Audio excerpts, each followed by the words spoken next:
So magandang araw po sa ating lahat mga gasa. So, sa ngayon ay mayroon tayong isang water pump na dinala dito sa shop.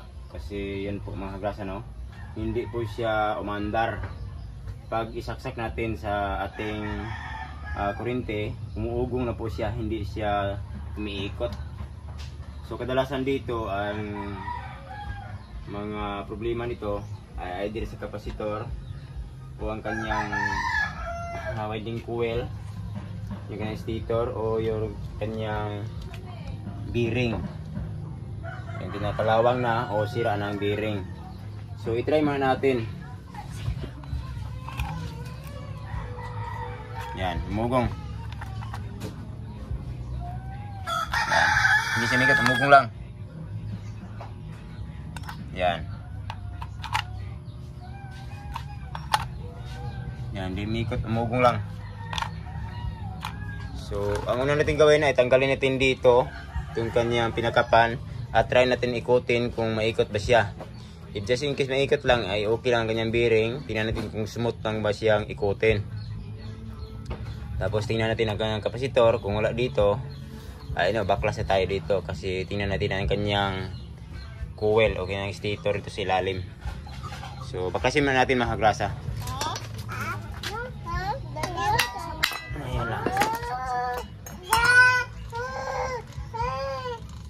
Maikot lang, smooth lang siya. So tingnan natin dito sa kanyang kapasitor, tanggalin natin. Just in case nga walang problema dito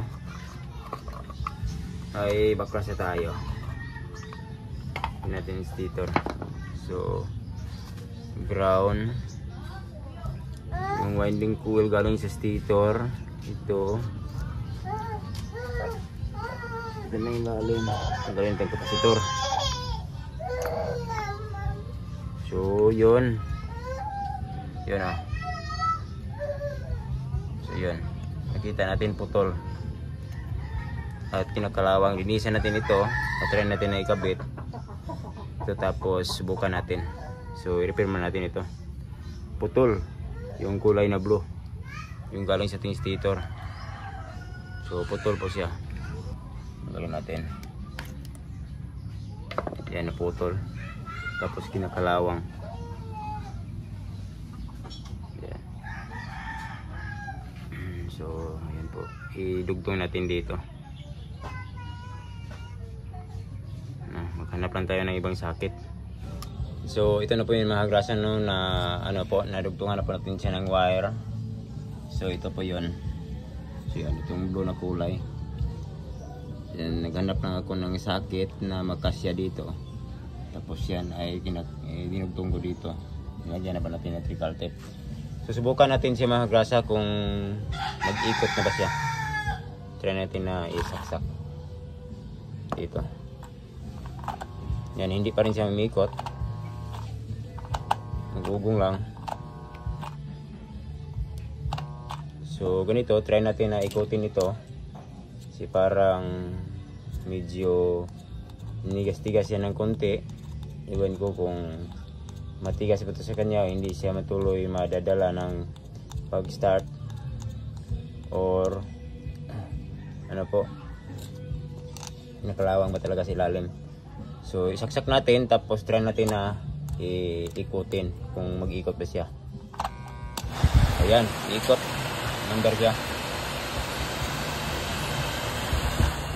So pag di natin ikutin, yan, hindi siya tuloy umikot. Yan, umikot siya. Yan.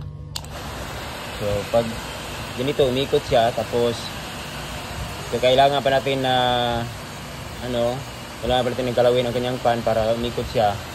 So sa ganitong senaryo ay hindi na kailangan natin baklasin, pero baklasin natin ito kasi sabi ng may-ari na pasukan ito ng tubig. Kaya baklasin natin at linisan natin mga grasa kasi sabi ng may-ari na pasukan ng tubig. Yan, hindi siya umikot. Yan, umikot siya. Pag atin na tulungan na ikutin pagsimula yung pag-start. Yan. Yan, umikot siya.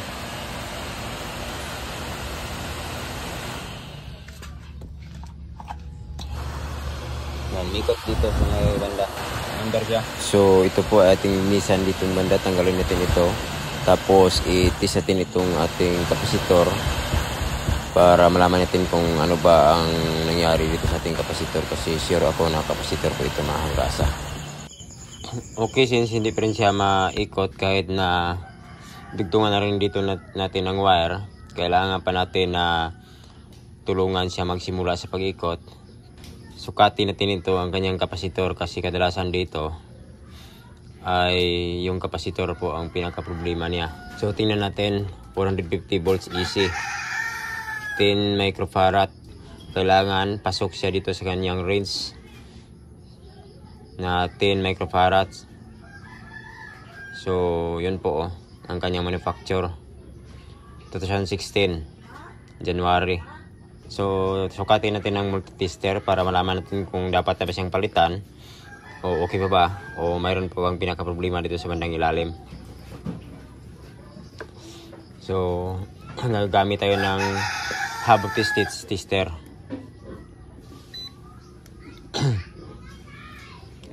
So isit natin ang tester sa yung isa na to. So ito, capacitance.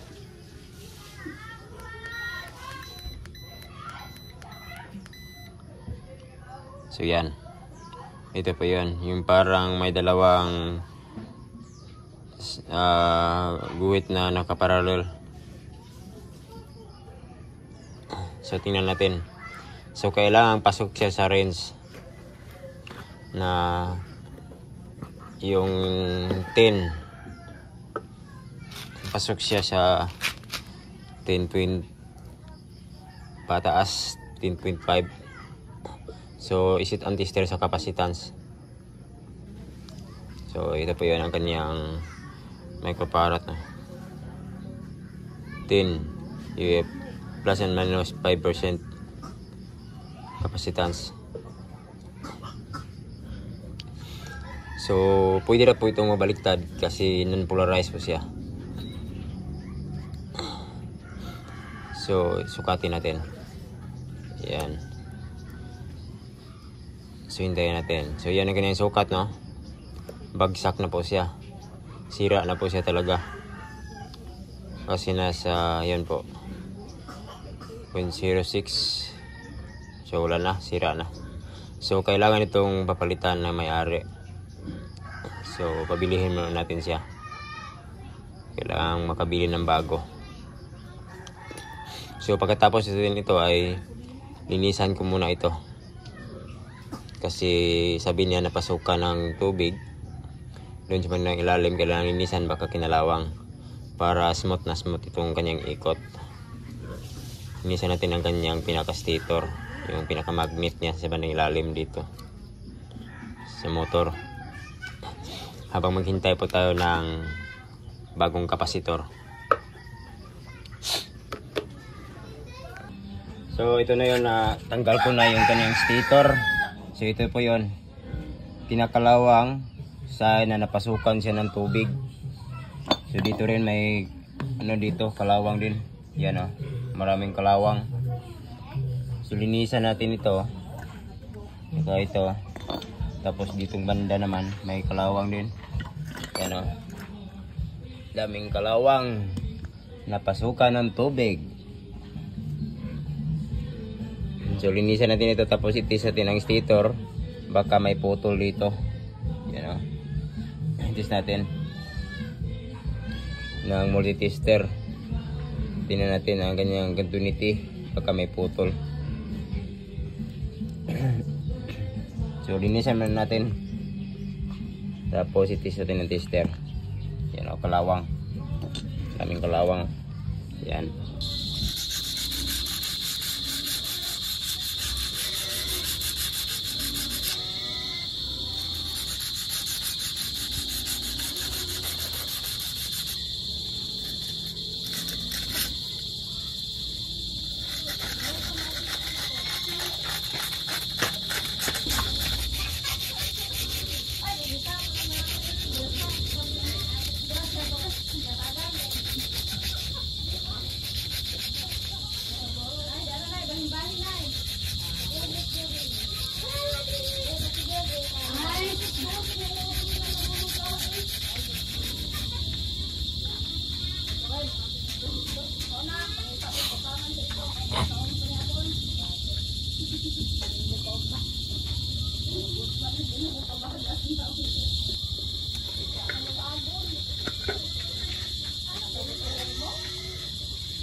So, yun, ito na po ang bagong kapasitor na nabili ng may-ari, no? Yan, 450 volts AC. Ito na po ang bagong kapasitor. So, sukatin natin para malaman natin kung ano ba ang kaibahan nitong sa sira at saka itong bago. So, medyo malaki siya ng konti, pero parehas lang. Nasa 10 microfarad. Yan, parehas lang, 450 volts AC. So, 50 to 60 Hertz. So, parehas lang. Oh, yan, parehas lang sila. So, yan. Parehas lang. So, tingnan natin ang bago kung ilan ba ang kanyang pasok ba sa range.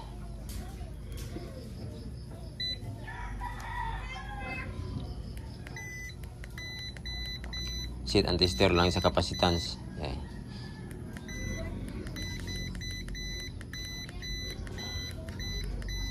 So yan, nasa capacitance na. So yan oh. So tingnan natin. Pasok ba sa range?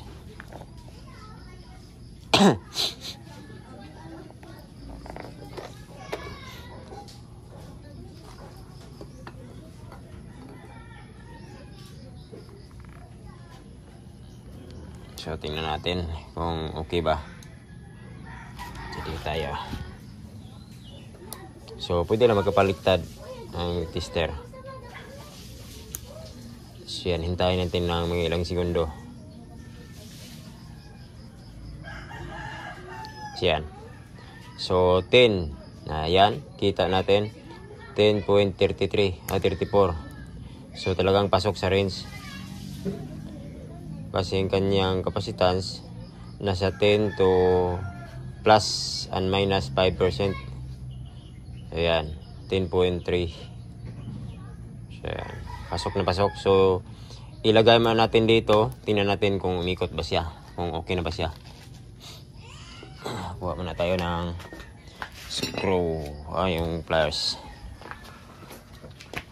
So dito ang hindi babay.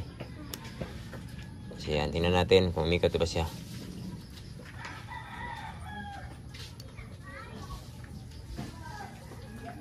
Then natapos na po natin siya nalinis. So tingnan natin. Ilagay natin dito. So yan, tingnan natin. Isaksak na natin dito sa ating source. Kung okay na ba siya. So source tayo. Tingnan natin. So yan. Ayan, umikot siya, tuloy na. Okay na. So yan lang po. No, yan, okay na. Nag-start pa siya at iikot na siya. So okay na. So yan, ang source. Ayan. So ganoon lang po ang gagawin, no? Maraming salamat po. Thanks for watching. Greg Chan po, mga grasa. Ayan, okay na po siya. Ulitin natin.